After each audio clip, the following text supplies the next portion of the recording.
Changemakers, and welcome to The Core, sponsored by Red Apple EdCo. This is your Everything Education podcast. We talk about current events, books to read. We interview education leaders, hear their stories, learn from their biggest lessons, and they share what they wish you knew about what it means to be in education today. I'm your host, Dr. Kia Turner. Buckle up for small seeds of inspiration that can lead to big changes in your classroom practice. Let's take a bite out of today's guest. This week, we've been talking about how to create an inclusive classroom environment. And in fact, I'm calling this week's series Inclusion 101. I have decided to do a series of interviews with people who can help you to learn more about the topics that you inbox me most about. So up today, we have Juliana Featherman. Yes. Okay. Juliana is behind the Making Authentic Friendships Instagram account. It is amazing. She basically has developed this app that helps individuals with special needs find friends based on their location, diagnosis, age, and interests. So if you were thinking of like a way to help your special needs students meet up with other kids or some resource you want to share with your parents, Juliana has developed it for you and wants to share with us today just 2 quick tips for teachers looking to make their classrooms more inclusive for all kids. We are so glad that you took time to talk to us, Juliana. Welcome. Thank you so much for having me. No problem. Please, okay, because we need to know. I'm dying to know. I was just asking this before we got on here, y'all. How did you conceive of this app? Like, where did you even get this idea? So it's a long and complicated road, but I'll try to condense it for you. So my brother, Michael, has autism and ADHD. He's 21 years old, and I was in college, which was like a few years ago because I'm super young, but I was in college, the president of the autism club at my college, and I didn't know what I wanted to do with my life. But I loved running the autism club. So I was like, well, how can I do this with my life? So I'm like, well, I have a brother with special needs. I'm going to start thinking about things in his life that are missing. I'm going to have to figure out what that is, like the biggest thing that's missing. Then I'll make a business around it. And that was just my mindset. So I started thinking about it, and the friendship thing came up. My brother is high functioning, which is a blessing, but also a curse because he's very aware of his differences, which makes it hard for him. He feels very abnormal. He knows he's different. He sees me having friends and plans and doing all these things, and he doesn't get to do that stuff. So it's definitely hard on him. So as he gets older, he gets more and more lonely and bored and depressed about these things. Mm-hmm. So I'm like, okay, there's got to be people that live near us that are similar to him. He actually works at a place that employs people with autism, but it's such a broad spectrum. There's a lot of people there who are nonverbal, and they just really aren't like him. But I'm like, there's got to be people around us that we just don't know about that are similar functionality to him. Yeah. So I'm like, there's got to be a way to connect these people. So then I was like, I'm just going to make an app. And I just started dating my boyfriend at the time. We've been together for 3 years now. All right now. He thought I was crazy because I literally woke up one morning and said, I'm going to make an app. And he was okay. And he tells this story now because he thinks it's so funny because he literally didn't think anything of it, And now I literally have an app and he's like, oh my God. Yeah, I mean, I was naive when I first came up with the idea. I thought I could do it with my phone, that it would be somewhat doable because, people make apps all the time. I'm like, I could do it. But that's not the case. So I'm actually really glad I was naive because I feel like I wouldn't have gone for it if I knew what an undertaking it was. Absolutely. But Absolutely. Once I figured out what a big task it was, I was already too far in to turn back. So yeah, that's basically how that was born. And so what did your brother say when you said, I'm going to make an app to help you to have this deeper social life or more robust social life, maybe? I mean, he was really excited, but at the same time, I don't think he truly understood, the scope of what I was trying to do. And I still don't think he does. I do a lot of traveling. I do a lot of expos. I've talked at a lot of things, and I'm like killing myself here. But I just still don't think he understands like the scope that I'm doing this. But to him, like he like loves me so much either way, and he knows how supportive I am to him just in general. So he just like loves me, but I don't think he like truly understands the scope. But he's happy to have a resource to help him make friends, of course. Which brings us to the $1 million question. Tell us that your brother now found a friend via this app. He did. He's been talking to a lot of people. Yes. Yeah. And I was just telling you before we went on that we did just launch less than 2 months ago, like the actual web app, so a website, but it has all the capabilities that like an app would have. We just Wait, did say it that it way. again. We lost you. What happened without the website, but it has all the capabilities? Say it again. Oh, sorry. It is a web app, which means that it has all the capabilities as like a mobile app would. It's just not on the App Store yet because we want to make it perfect before we develop the app because it's really hard to make changes once you like make an app, like a real app. So it's a website right now, but it has the capability of an app. But we have 300 users in 26 states and 5 continents. But there's a lot in like Long Island, which is where I am. And we do have them across the country, but it's just like more spread out. So we're definitely trying to, fill in those gaps. And we have 24 to go. So we're trying to do that. Oh my God. So tell us, like, what does it look like? We go to the website. If I'm a teacher in a classroom, okay? And if I'm a teacher in a classroom, a lot of students are mainstreamed and then some are in self-contained classrooms. And I almost feel like it'd be a good app for either. And so, or a good web platform. So do I just log my kids onto it? Is this something they need to do themselves? Is this something parents do? Talk us through it. How would we like get it to our kids in a way that they can use meaningfully? So it really depends on the situation. It's developed in the way that which we try to make it usable for a lot of ability levels. So we developed it like a kids app would be developed. So big buttons, lots of colors, nothing that you type in. It's all like drop down menus. So we did all of that with the mindset of trying to get it to be usable for all different abilities. So, if someone is high functioning enough and capable to use it as well as like understand that they could be talking to a stranger in there, then, that's fine.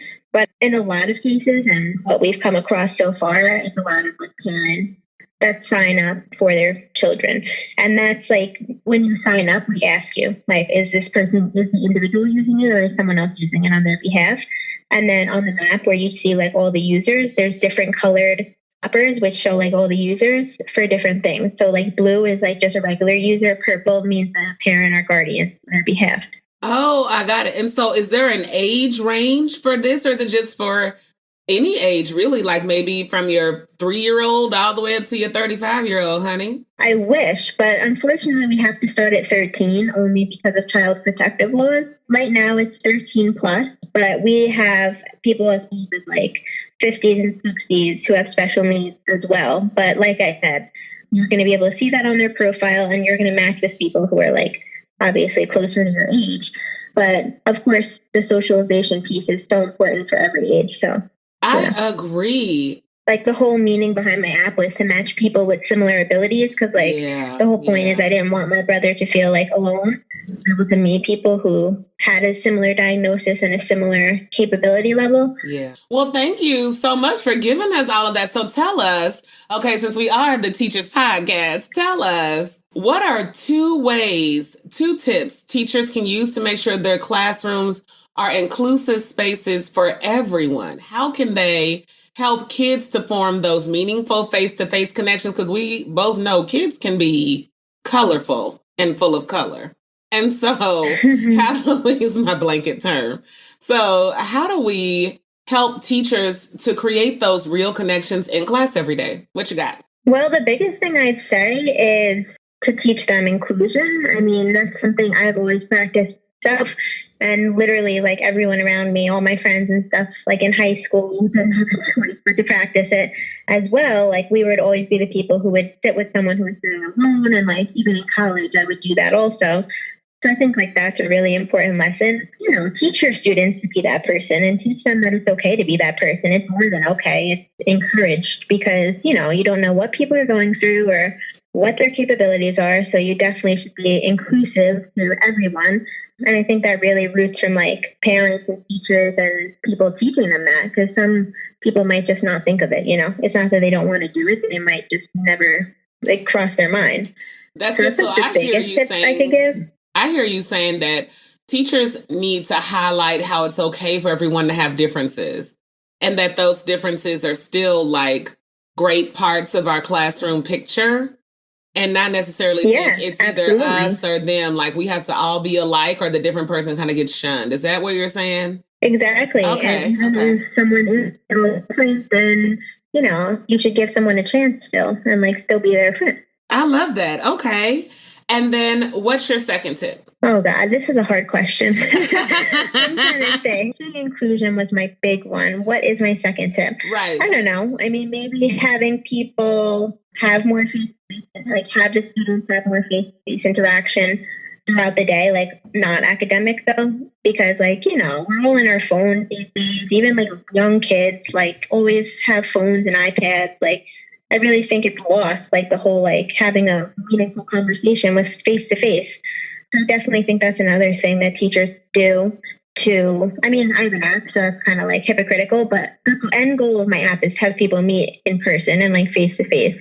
Yeah. So I think it's important to say that just because we have phones and iPads and video chatting, we'll have like nothing beats a face to face conversation. And I even get like social anxiety sometimes, like having a real conversation because I'm so used to doing everything over the phone and, video chatting and stuff. And I'm like a really social person. So I feel like the kids growing up in this age is just so much worse. I love that. So I hear you saying maybe that, and when I think about like, okay, what happens in the classroom at a class level that can get this done? I hear you saying maybe like icebreakers. Like some teachers start the day with like a morning meeting where kids can talk about anything. And so maybe an iteration on that morning meeting might be pairing kids up and have them telling each other whatever it is, you know what I mean? And then share with the group that way, but making sure that they're getting that face-to-face social time that isn't just focused around academics where they can kind of really begin to build a bond. Is that what you mean? Yeah, exactly. Okay, so you guys, I like to summarize, okay, because you open the lesson, you deliver, you close. So in closing, you need 2 tips for you to make sure your classrooms are truly inclusive and to help your children better connect to one another. Number 1, you need to teach inclusive practices, right? You need to do things like help students to highlight one another's differences and to see them as strengths. It's okay that everyone did not show up to the classroom the exact same. And in fact, that's one of the beautiful things about working with different people is that you get different perspectives, but kids won't know that if we don't teach them that. And then number 2, we definitely need to create opportunities in class for students to get in front of each other and to talk not just about academic stuff. One common place to put that is in morning meeting. I've also seen it done in like writer circles and writing labs and in literature circles. And so giving your children the opportunity to kind of share who they are with one another without you fully orchestrating the process is another way to help break down those, barriers in our minds about who we should be friends with or could be friends with and who we can't. Thank you so much, Juliana, for being on the show. You guys, one thing you need to know, though, if you want to find out more about the work that Juliana is doing, connecting kids with disabilities or differently abled kids, rather, to one another, then you need to go to her website. It is www.makingauthenticfriendships.com. I will have the link in the show notes. We need to spread this thing. If you are dealing with students in your class who are differently abled, then you need to go ahead and share with their parents this website as a resource so that we can make sure that there's no kid out there who's lonely because they feel like they're the only one of them. Do you have anything you need us to know before we go, Juliana? No, that's it. And if they want to come to the Instagram, we just hit 10,000 followers. It's a great place. I love to talk to people. Okay. I answer all my messages. So, definitely reach out to me if you want to know more. And the link's in the bio. Yes, the link is definitely going to be in the show notes. Please follow her on Instagram. She did get to 10K, which means she gets the swipe up function. It is a beautiful thing. So make sure make sure that you follow her at Making Authentic Friendships on Instagram. And again, if you want to connect your students that are differently abled with other children around them who have the same kinds of abilities, then you go to www.makingauthenticfriendships.com. That's all I have for today, fire starters. Go forth, be great, and stay lit. That's all we have for today. Thank you for listening to The Core. Wherever you are listening to us, be sure to like our show, subscribe, and share the episode that's meant the most to you. We appreciate every single one of our subscribers, as do our sponsors. We look forward to seeing you next week. You can also check us out on YouTube at Red Apple Edco if you'd like to see more video of these conversations. We have them posted there.